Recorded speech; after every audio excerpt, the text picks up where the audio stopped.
веселеньку про жіночку, молоденьку про жіночку, заспіваємо, серце наше звеселяємо. Маю жінку молоду, молоду, не пущу їй по воду, могла бися топити, топити, мусив бися женити, могла бися топити, топити, мусив бися женити.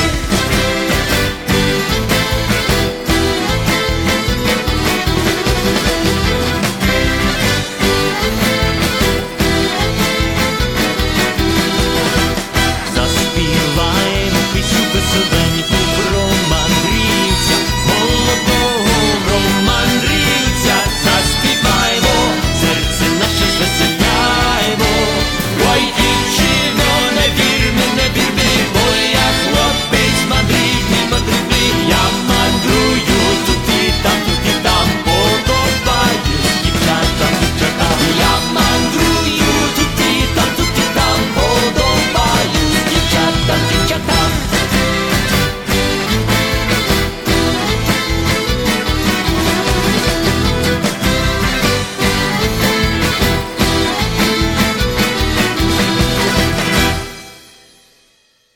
And from Toronto, Ontario, that was Dunai from their most recent CD release, and a song all about neighbors, Сусідко. Вітаю вас всіх, дорогі радіослухачі, на радіопрограму «Наш Холос» радіо українського коріння. При мікрофоні Павліна, дякую, що рішили перебути зі мною наступну годину. Hello there and welcome to Nash Holos Ukrainian Roots Radio. I'm your host, Paulette Demchik-McQuarrie, po-ukrainske Pavlina, and I'm delighted to have you with me. We're coming to you, as usual, on Saturday evenings on AM 1320 CHMB Vancouver and in international syndication around the world via PCJ Radio International. We've got a great program lined up for you, and we're digging deep into the Nash Holos archives for some timeless features. As you can hear, I'm suffering a bit from a summer cold. That'll teach me to go swimming at 1:30 in the morning, I guess. Anyways, a minimum of chat from me today. We've got a couple of ideas for summer reading, a seasonal recipe, and a poem from a few years back. As well, our usual proverb of the week, other items of interest, and of course, great Ukrainian music. And since we're taking a trip down memory lane, here is a song that was pretty commonly heard or frequently heard on Nash Holos airwaves back in the 1990s. A group from Edmonton called Dumka, and a song about a gray horse, Як би мені себе кінь.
мені сивики, я сердеці маю, поїхав я за Дунай, там дівчину знаю. А я все дивлюся, де моя Маруся, я все дивлюся, де ж ти моя Маруся, а я все дивлюся, де моя Маруся, я все дивлюся, де ж ти моя Маруся.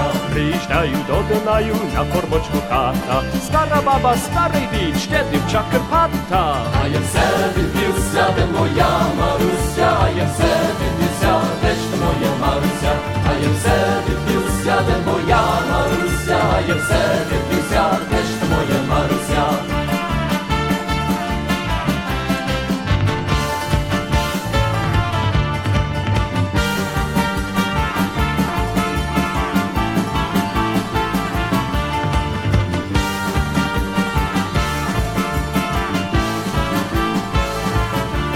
Запросила в хату, даєш мені сісти, поставила бараболю, налеплену їсти. А я все дивлюся, де моя Маруся, я все дивлюся, де ж ти моя Маруся, а я все дивлюся, де моя Маруся, я все дивлюся, де ж ти моя Маруся. А я тую бараболю по столі качаю, на полиці паляниці я на них моргаю. А я все дивлюся, де моя Маруся, я все дивлюся, де ж ти моя Маруся, а я все дивлюся, де моя Маруся, я все дивлюся, де ж ти моя Маруся. Погасили канець, полягала спати, а я взяв тім паляниці та тікати з хати. А я все дивлюся, де моя Маруся, я все дивлюся, де ж ти моя Маруся, а я все дивлюся, де моя Маруся, а я все дивлюся, де ж ти моя Маруся. Не попали в двері аж до головою, стара баба, старий дід, вечір ночерною. А я все дивлюся, де моя Маруся, а я все дивлюся, де ж ти моя Маруся, а я все дивлюся, де моя Маруся, а я все дивлюся, де ж ти моя Маруся.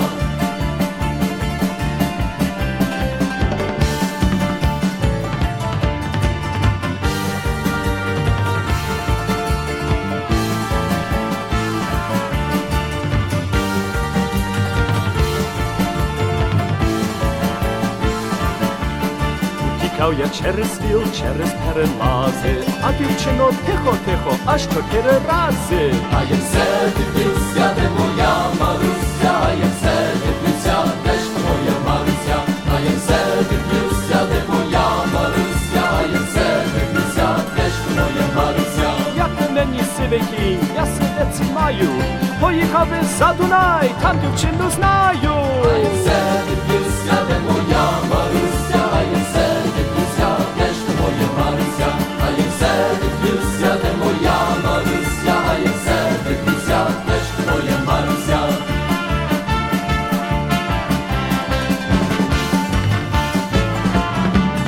А я все дивлюся, де моя Маруся, а я все дивлюся, де ж ти моя Маруся, а я все дивлюся, де моя Маруся, а я все дивлюся, де ж ти моя Маруся. Маруся, де ти? А я все дивлюся, де моя Маруся, а я все дивлюся, де ж ти моя Маруся, а я все дивлюся, де моя Маруся, а я все дивлюся, де ж ти моя Маруся.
нема. Про ту калину за вікном, одну родину за столом, одну стежину, щоб додому йшла сама, одну любов на все життя, одну журбу до забуття, і Україну, бо в нас іншої нема. Одна калина за вікном, одна родина за столом, одна стежина, щоб додому йшла сама, одна любов на все життя, одна журба до забуття, і Україна, бо в нас іншої нема.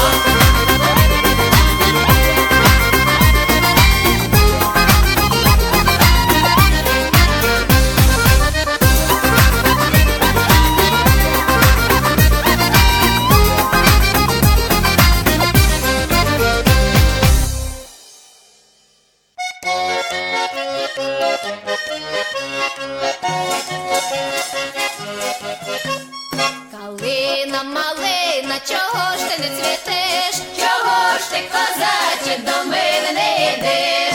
Раз, два, кітаріта, раз, та два. Чого ж ти, козаче, до мене не йдеш? Раз, два, кітаріта, раз, та два. Чого ж ти, козаче, до мене не йдеш? Чого ж ти до мене учора не прийшов? Зайшов на крилечко, так дощик пішов. Раз, два, кідаріда, раз, та два. Зайшов на крилечко, так дощик пішов. Раз, два, кідаріда, раз, та два. Зайшов на крилечко, так дощик пішов. Обдуриш, козаче, ти батька свого.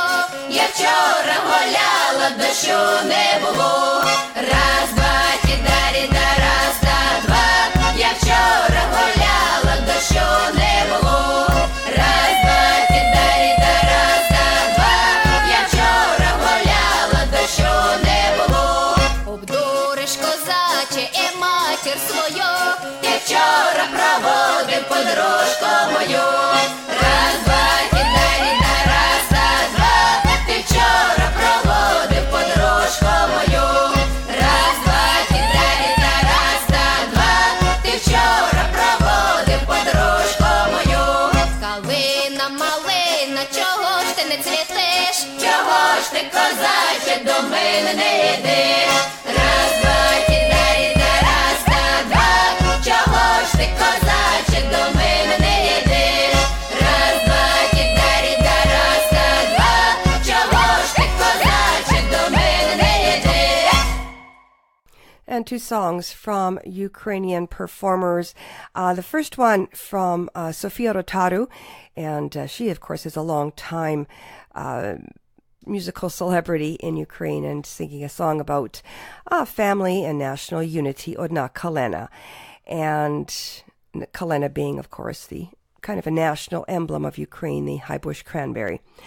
And also, you just heard from a group called Rozhanetsia, not that old, but certainly they sing in a very ancient style, Nash Holos, pure voice. And that song was called Kalena Malena. Kalena, again, the high bush cranberry, and Malena means raspberry. And speaking of raspberries... Up next, from the Nash Holos audio archives, Ukrainian food flair. Hello! What is summer without raspberries? This delicious berry is top of probably everyone's favorite berry list, and for good reason. It's also highly nutritious. Raspberries are rich in vitamin B and C, manganese, folic acid, magnesium, and fiber, and they contain significant amounts of antioxidants, like most berries. They come in a variety of colors, red, black, blue, and more rarely yellow and golden. Raspberries are very versatile and a delight for that sweet tooth we all have. They make excellent jellies and jam, are wonderful in ice cream and yogurt, and make fabulous syrups, which are very popular in Europe as toppings for desserts and base for drinks. Tonight's recipe is super fast and easy and out of this world delicious. It is a great dessert, very refreshing and satisfying. It's chilled raspberry soup. All you'll need is 2 ingredients: 1 pound raspberries or other berry, half a cup sugar. Crush the fresh raspberries. Cover with sugar and allow to stand for a few hours. Press through a strainer. Chill and serve with a dollop of whipped cream, yogurt, or sour cream if desired. Try it. It's Ukrainian. This has been Ukrainian Food Flair from the Nash Holos audio archives.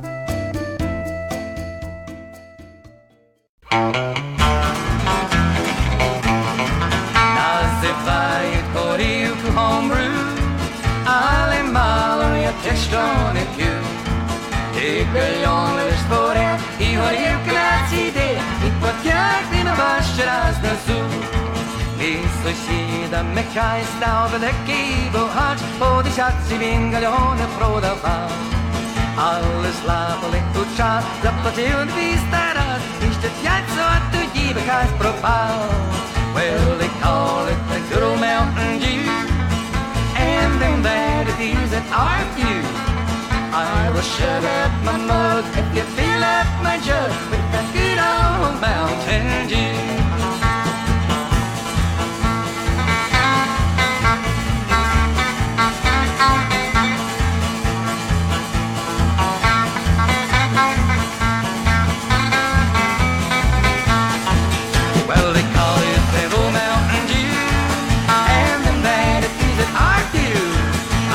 Shut up my mug, you fill up my jug with that good old Mountain Dew.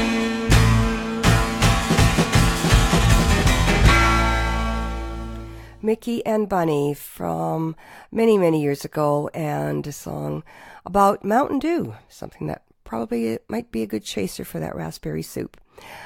And on a similar note, here is the Maximovich Trio with a traditional Ukrainian folk song about hops. Ой, хмелю, мій шмелю. Ой, хмелю, ж мій хмелю, хмелю зелененький,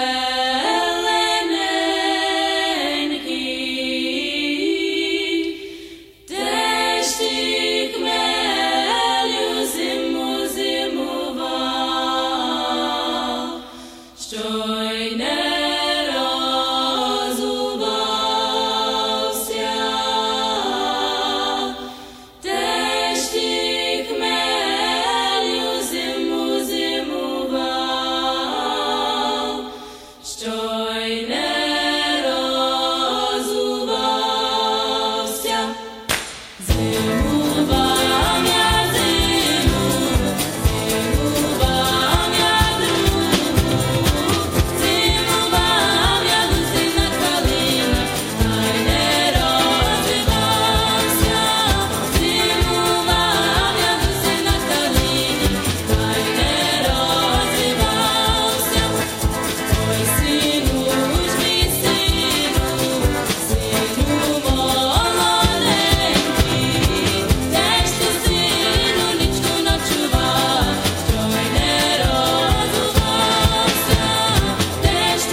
And now for a look at Ukraine's rich Jewish heritage, then and now, brought to you by the Ukrainian Jewish Encounter based in Toronto, Ontario. Welcome to Ukrainian Jewish Heritage on Nash Holos Ukrainian Roots Radio. I'm Peter Baker. Wherever I went, I found, as in few other places I have been, just how happy ordinary people were to talk. Then I understood that this was because no one ever asks them what they think. So writes Tim Judah, a reporter for The Economist, in his compelling book, In Wartime, Stories from Ukraine. The Londoner Judah covered the war in Ukraine for the New York Review of Books. Judah has a specific approach in his portrayal of the complexities of today's Ukraine for the Western reader. He stressed that he wanted to mix people, stories, history, politics, and reportage instead of explaining why one event followed another. In addition to witnessing some horrifying scenes on the front lines of the war in Donbass, he traveled far and wide throughout Ukraine. He talked with people high and low, from impoverished refugees, elderly villagers, city sophisticates, and wealthy businessmen. One major theme is teased out of all the talks. History weighs very heavily on Ukraine. Judah writes, because of what really happened, what people believe happened, what people are told happened, and what is forgotten. Furthermore, as Judah notes, what a Ukrainian believes today depends on what he or she believes about the past. And therefore, he points out, people are mobilized, believing horrendously garbled versions of history. These versions of history shape contemporary Ukrainian attitudes to the two searing traumas the country experienced in the 20th century, the Holocaust and the Holodomor famine. Judah reminds us, history refracts. The same period is remembered differently by different people. Jews, Poles, and Ukrainians have radically different memories and interpretations of events of the Second World War in the western regions of Galicia and Volhynia. The proper commemoration of these events continues to bedevil Ukrainian society, as Judah shows in his chapters on Lviv, and specifically on the notorious Lonskoho Street prison. The prison, now a museum, was the site of a bloody massacre of political prisoners by the Soviet secret police in the summer of 1941. This was just before the German occupation, and right after the occupation, it was a site of pogroms. Judah also notes the oddly truncated historical view of the famine in Ukrainian commemorations. He shrewdly points out that making the Holodomor a seminal event in modern Ukrainian history has to depend on who is in power. The Holodomor has been either highlighted or neglected by Ukrainian authorities in terms of public remembrance. It was also, of course, a taboo subject during the Soviet period.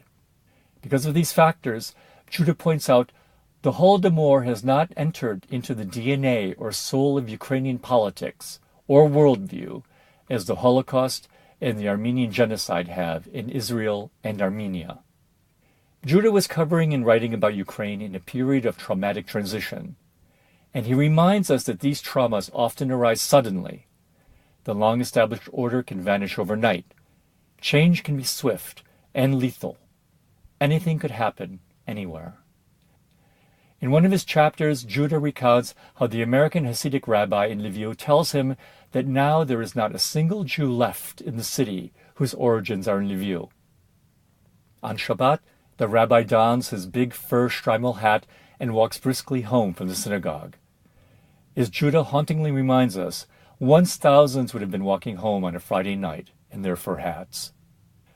Way across the country in eastern Ukraine, Judah conjures up the charged atmosphere in Donetsk before the first blood of a new war was shed. This was just before the pro-Russian forces stormed the city. He captures the capacity of the human mind to deny reality. Judah was invited to a Seder, the Passover dinner, of the local Jewish community. As a foreign guest, he was asked to say a few words. He described the roadblocks he saw outside the city. This was all disturbingly similar to what he saw at the beginnings of the Yugoslav wars. But his audience was not convinced. As he writes, "No one seemed to believe me. No one believed that their world was about to come crashing down.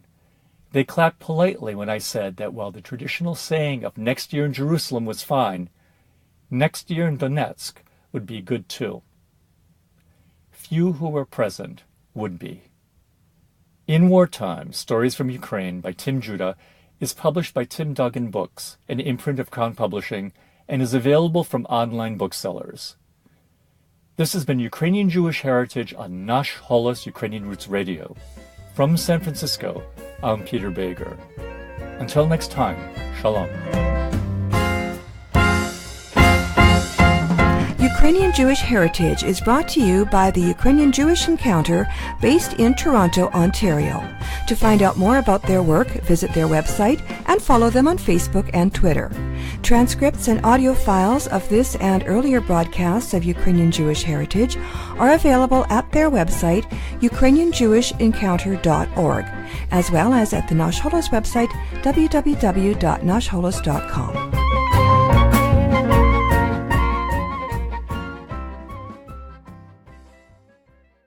This is CHMB, AM 1320, Vancouver. Ви слухаєте українську радіопрограму «Наш голос» на багатомовній радіостанції AM 1320 CHMB у місті Ванкувері.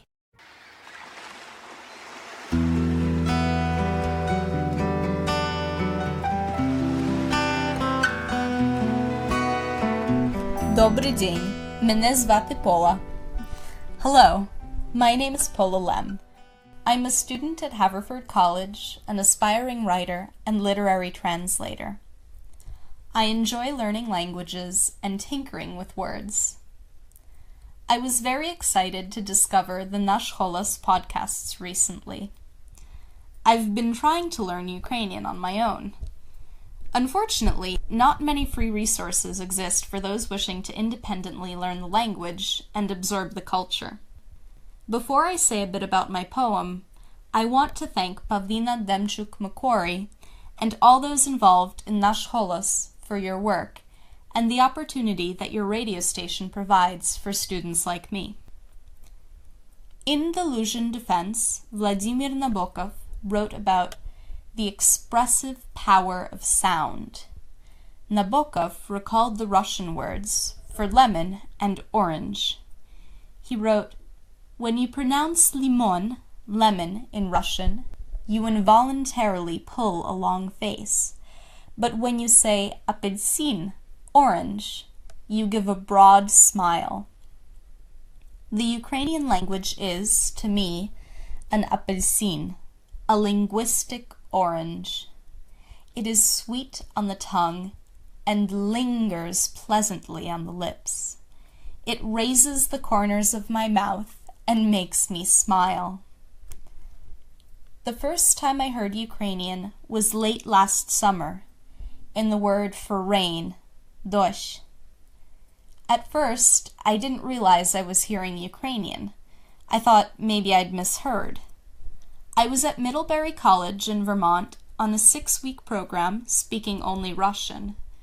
I'd begun to notice that one of my professors, originally from Kiev, pronounced a few Russian words somewhat differently. They seemed softer, lighter. One overcast day, my professor, Marina, said, "Skoro pойдет дождь." It looks like it'll rain soon. And it struck me, dosh was not at all Russian, nor was it my imagination. I started to look up Ukrainian words. The lexicon shares many roots with that of my own native language, Polish. I began to listen to Ukrainian music. Sviatoslav Vakarchuk is one of my favorites, and to memorize and translate songs for vocabulary and spelling. Their sounds delighted me, how the language flits and skips. I loved how the Russian skolka was in Ukrainian skilki, how tolka became tilki. Meanwhile, words like życia, meaning life, życie in Polish, felt natural and true to me. The closeness of Ukrainian to my own native tongue continues to remind me of the cultural heritage we hold in common. It is a living testament to our shared Slavic roots. The following poem belongs to a series inspired by Ukraine. It was written for a documentary poetry project this semester at Haverford. The idea was inspired by stories my professor told me about life in Ukraine before she emigrated. This piece is in English, but includes Ukrainian words. It is documentary, but also a lyric poem. Because it focuses on language, and languages, as much as imagery, I feel it is very much an oral as well as a written form. Here is a poem called Dosh, Ukrainian for rain. Dosh, hush, heat, sigh. Serpень, the month of the sickle, of harvest, of grain and dusty road. I have never stood in a wheat field in Ukraine. The wheat chirps at dusk.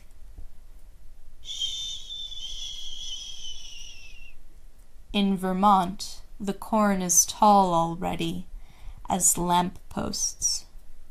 The road is dusty. I listen. Soft wind, the murmur of rain. In Ukraine, does the August evening fall like here? Dosh, its singular whisper. I have never stood in a wheat field in Ukraine, but I love the sound of dosh. I love the way it curls on the lips and spools the tongue, the way it patters on the dusty road. I'm Paula Lem, and that was my poem Dosh. Дякую і до побачення.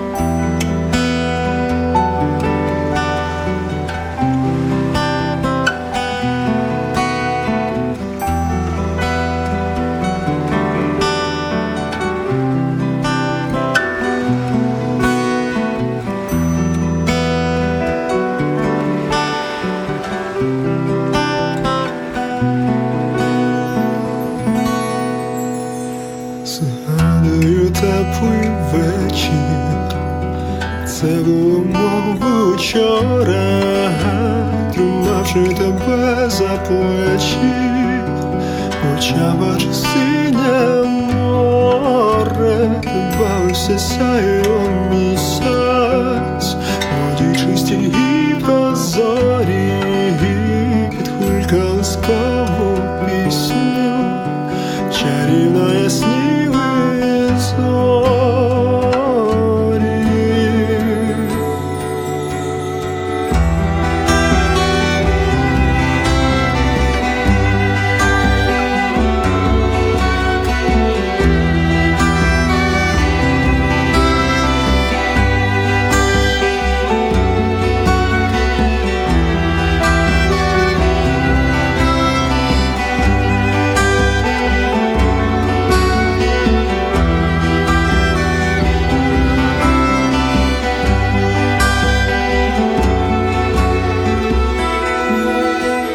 Нічого я більш не хочу, нічого мені не треба, тільки мріння дивитись очі і бачить безмежне небо, ні весняні, ні дні, і осени, і взимку тримати за руки рідні, відчути тепло.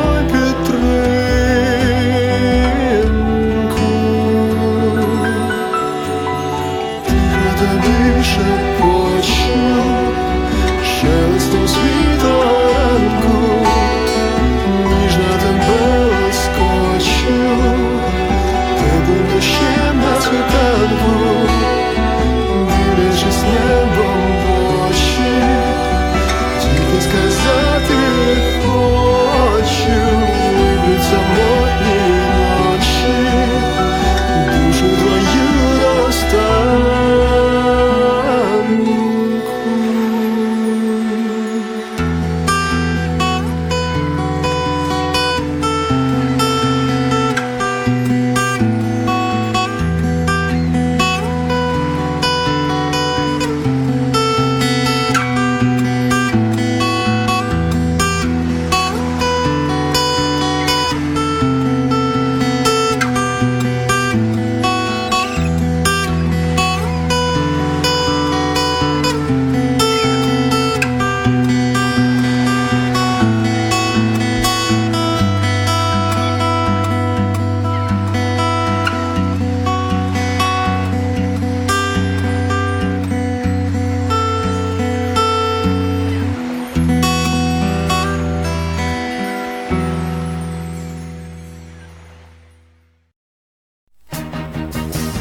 Thanks to the foresight and generosity of its donors, the Taras Shevchenko Foundation has been investing in the future of the Ukrainian-Canadian community for over 50 years. Since 1963, the Taras Shevchenko Foundation has been funding initiatives that strengthen our Ukrainian-Canadian identity and enhance our Ukrainian-Canadian cultural heritage. These include fine and performing arts and arts groups, museums, cultural centers, education, as well as authors, journalists, and the Ukrainian-Canadian media, including this program. The foundation strives to become the premier not-for-profit foundation in Canada, which acknowledges the Ukrainian-Canadian community as a fundamental component of Canadian society. Nash Holos listeners are encouraged to support this vision through continued donations into the future. To apply for grants, make a donation, or for more information, visit shevchenkofoundation.com. Welcome to Knyzhka Corner, book reviews by Myra Junik, Ukrainian stories in English.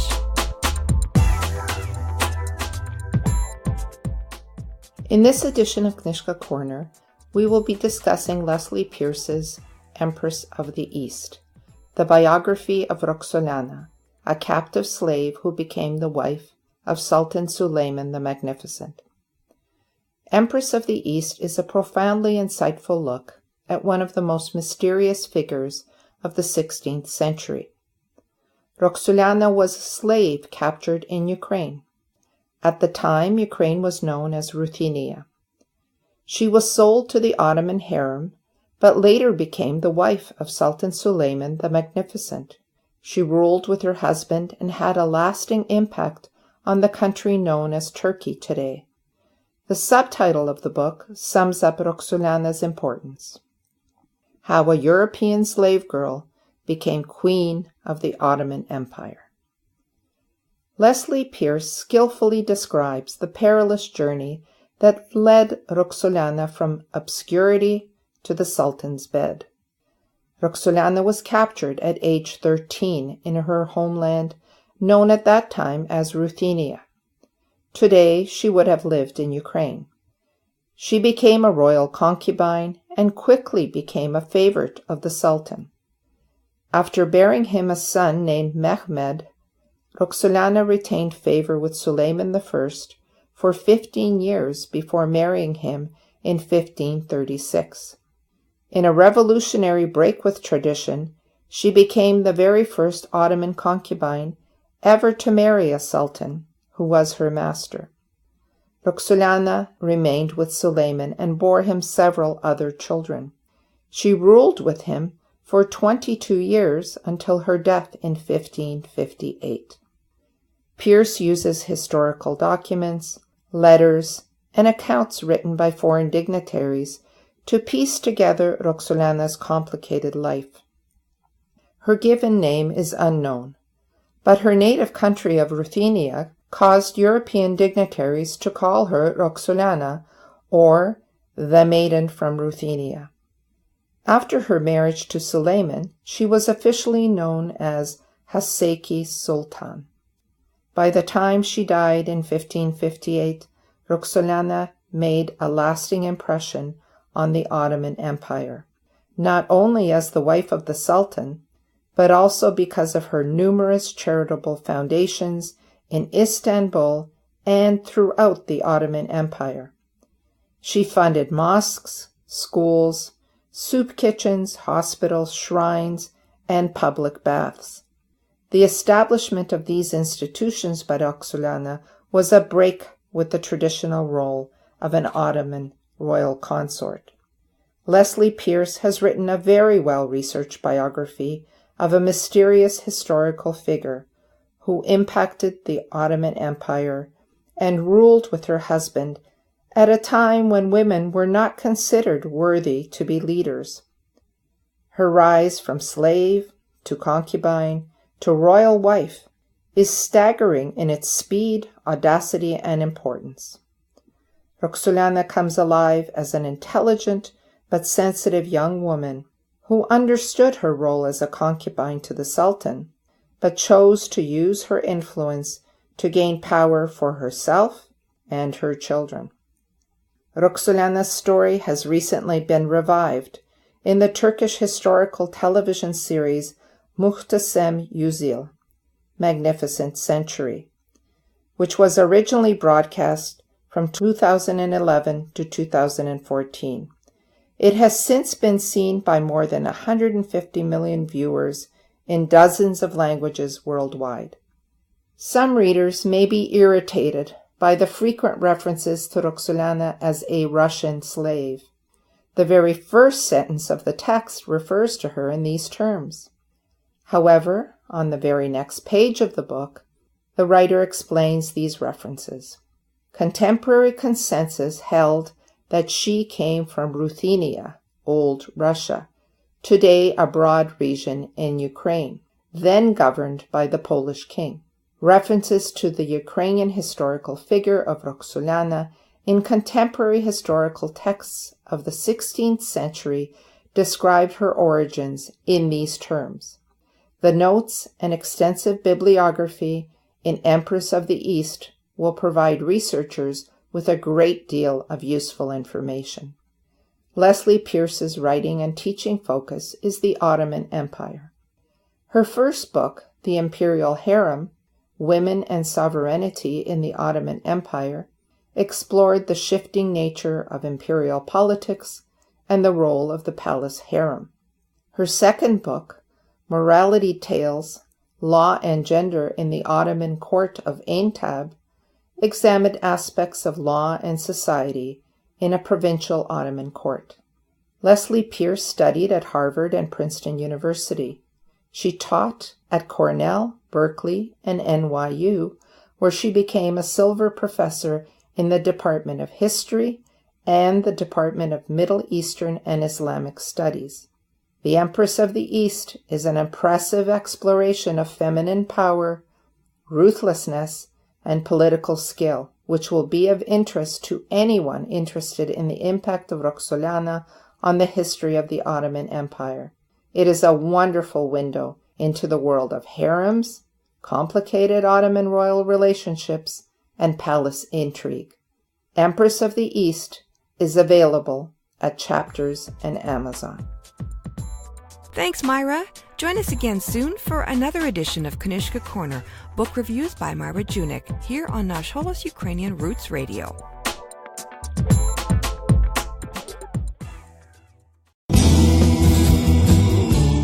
This is Stefan Andrusiak from Rushnechok, and you're listening to Nash Holos with host Paulette McQuarrie.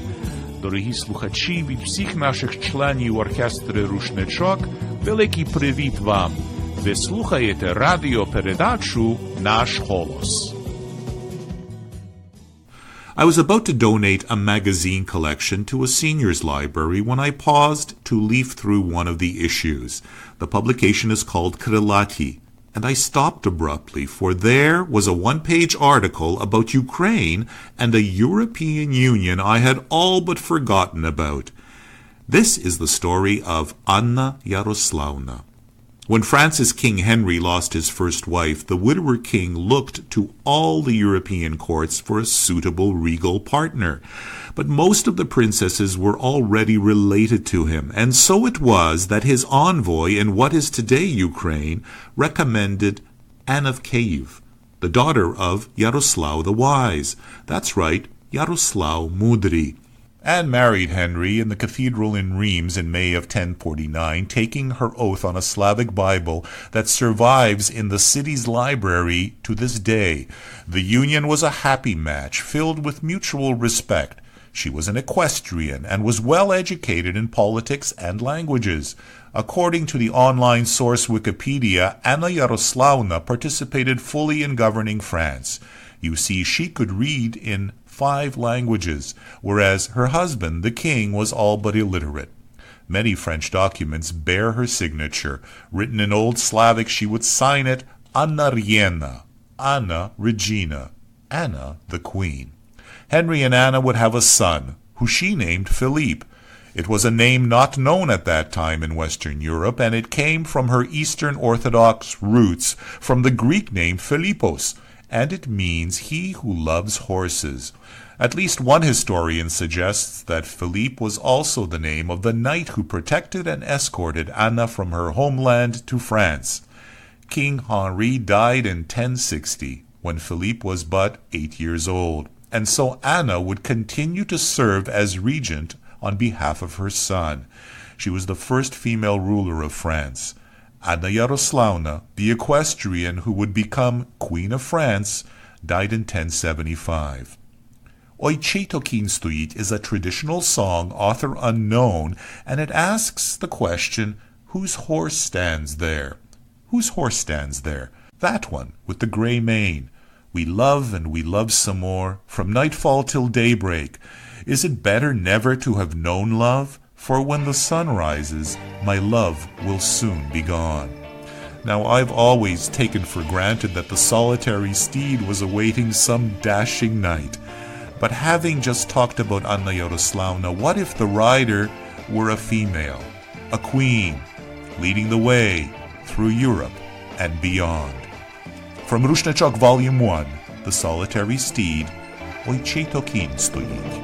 Ой, чи то кінь стоїть, що сива гривонька, подобалась мені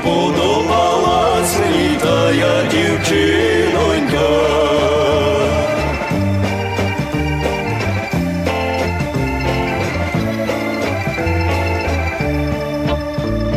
Ой, не так дівчина, як біле личенько, подай же, дівчино, подай же, гарна я на коня рученьку.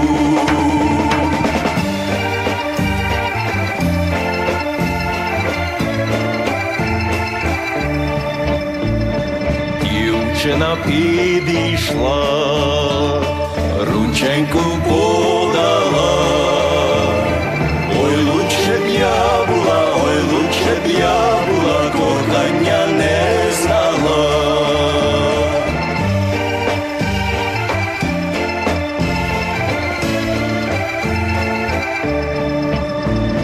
Кохання, кохання, з вечора до рання, як сонечко зійде, як сонечко зійде, кохання відійде.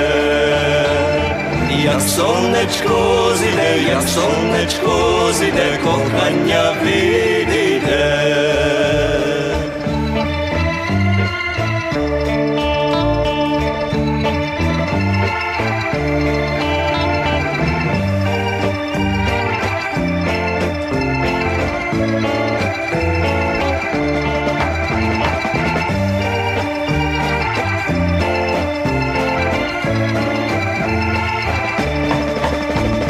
Кохання, кохання, з вечора до рання, як сонечко зійде, як сонечко зійде, кохання відійде. Як сонечко зійде, як сонечко зійде, кохання відійде.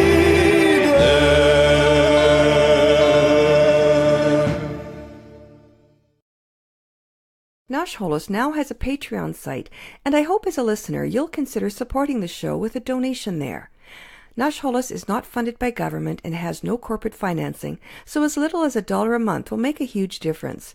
Your money will be put to good use to help cover the myriad costs of keeping a show like this online and on the air. So please check out our Patreon page. There are links everywhere on the Nash Holos website, www.nashholos.com, or just go to patreon.com and search for Nash Holos. Patreon supporters will be eligible to receive a variety of goodies, including collections of show content in print, like recipes, proverbs, transcripts, and ebooks, and of course swag and merchandise. You can also help by purchasing items via the affiliate links on the website. There's no extra cost to you to do that, but it does send a little much-needed cash to help with expenses here at Nash Holos. At the very least, please follow us on Patreon, as well as on Facebook and Twitter if you don't already. It amounts to a pat on the back, and encouragement is always appreciated. If you have any questions, comments, suggestions, or requests, please let me know via our contact page at www.nashholos.com. Щиро дякую.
Utopia from New York City from a vinyl recording made many years ago. That was Stukalka. You've been listening to Nash Holos Ukrainian Roots Radio. If you missed the live radio transmission of the show, any show, you can listen to the podcast. Just go to our website and subscribe to the podcast feed or download the link, and that is www.nashholos.com. As well, you can always subscribe on your favorite podcatcher like Podcast Addict. But do visit us in between broadcasts at our website, and you'll find other information there as well. You'll find transcripts and other audio files as well. You'll find a link to our Patreon site, and I hope you'll consider following and engaging with me there, as well as supporting the show by following our page or becoming a patron. Incidentally, you can also support the show at no cost to you through the Amazon links found at the Nash Holos website, and I hope that you'll please do that. And again, our website is www.nashholos.com. And I love to hear from you, so please send in your suggestions, dedications, and requests. Your comments are always welcome. На жаль, ми вже скінчили нашу програму, ще час додому сказати до побачення, але перед тим я хочу залишити вас такими словами мудрості. Не все той рацію, що інших картає. And our proverb of the week translates as, he who upbraids someone is not always right. Well, with that, we've come to the end of our program, so one last song for you, and that will be the Canadian Rhythm Masters from Winnipeg with the Liberty Two-Step. I'm Pavlina on behalf of all of us here at Nash Holos and AM 1320. Thanks for listening, and dobranic.